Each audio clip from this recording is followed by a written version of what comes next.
का समय भगवान देव अधिदेव महादेव माँ जगतजननी पार्वती जी के साथ में भ्रमण पर निकले। देखिए,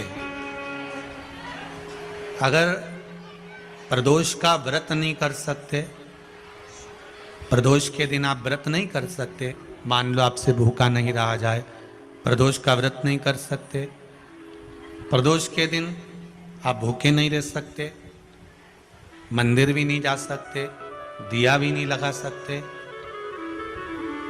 तो शिव महापुराण की कथा कहती है कि प्रदोष के दिन, प्रदोष काल में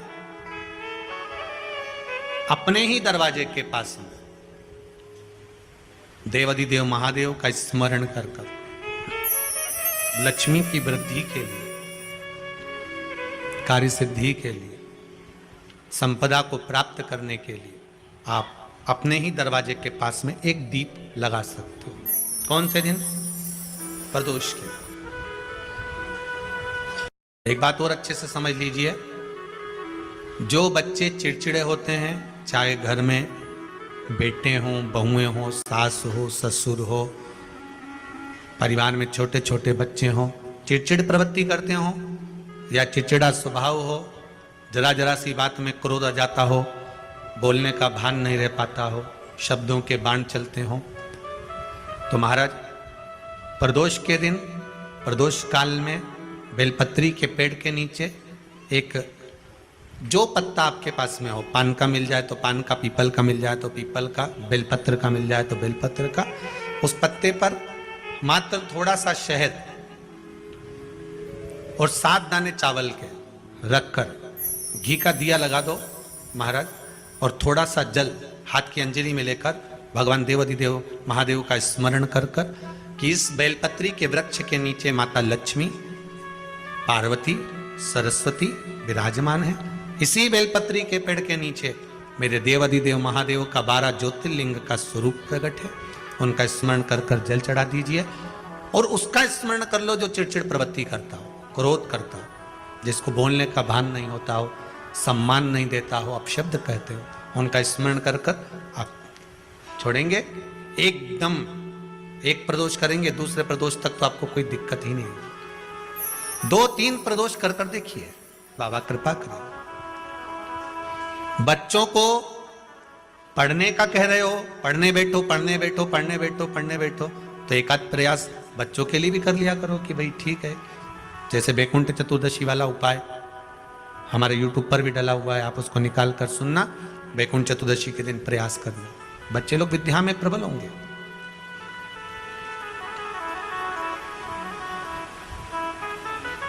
शिव उपासना का जो फल है वह 1000 गुना। ब्राह्मण देवता आज मंदिर के दरवाजे पर बैठे हुए थे, मंदिर की बुआरी लगाकर बेलपत्री को उठाकर एक बोरे में, एक बारदान में, एक झोले में भर रहे थे।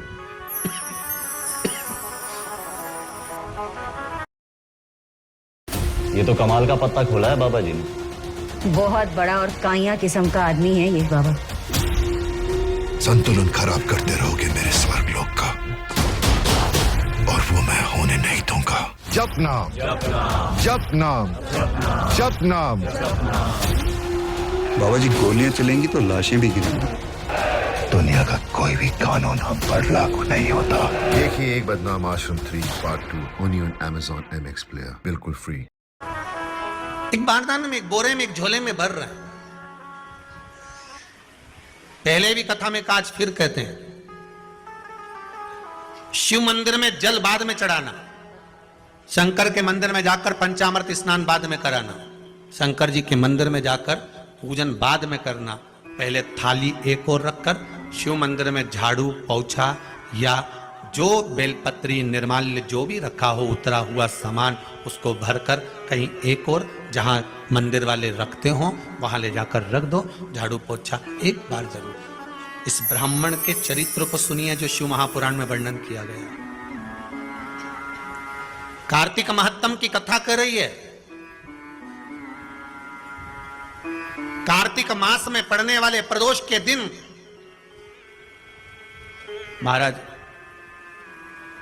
वो ब्राह्मण बेलपत्री को उठा उठा कर बारदान में भर रहा था।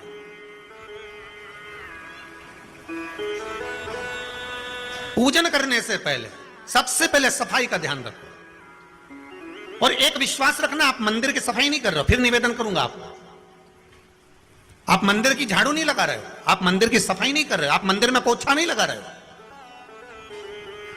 जितना हाथ आप मंदिर में फेर रहे हो सफाई के लिए, उतना आपके जीवन में जितना दुख है, जितनी तकलीफ है, जितना कष्ट है, जितनी बीमारी है, उस पर हाथ फेर रहे हो।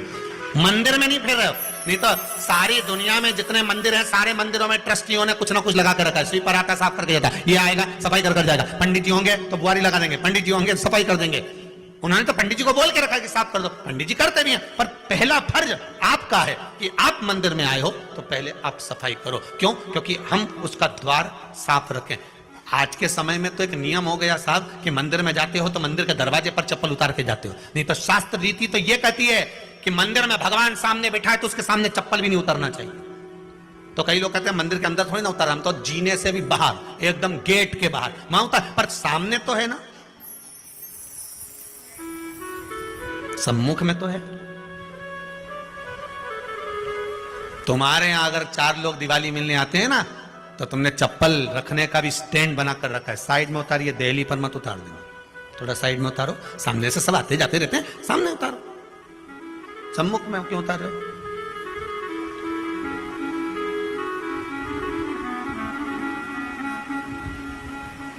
थोड़ा द्वार पे से दूर उतारिए।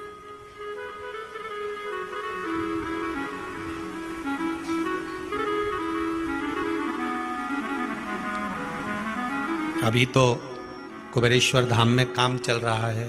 आप लोग जो दान दे रहे हो, आपके दिए हुए दान से निर्माण चल रहा है। अभी तो आप पहनकर जूता चप्पल भी अंदर आ जाते हो। भले दूसरे मंदिरों में चप्पल पहनकर हमने देखा है, आधिकाधिक मंदिरों में, ब्रजभूमि पर भी बहुत मंदिरों में लोग अंदर जूता पहनकर चले जाते हैं। पर जब तक बाबा नहीं बैठा तब तक तो आप पहन कर आ रहे हो। जिस दिन बाबा कुबेरेश्वर धाम में आकर बैठ गया, उसके बाद वो दोनों गेट पर चप्पल बाहर ही रहे। आओ आप, कंकर से शंकर जब शरीर से लगेगा तब सुख भोगोगे, आनंद भोगोगे, सुख की प्राप्ति। अपने द्वार पर भी कितना सुंदर लिखा है भविष्य पुराण के अंतर्गत, और विष्णु पुराण में भृगु बाबा का चरण का चिन्ह भगवान विष्णु की छाती पर रहा। भगवान विष्णु की छाती पर भृगु बाबा के चरण का चिन्ह रहा।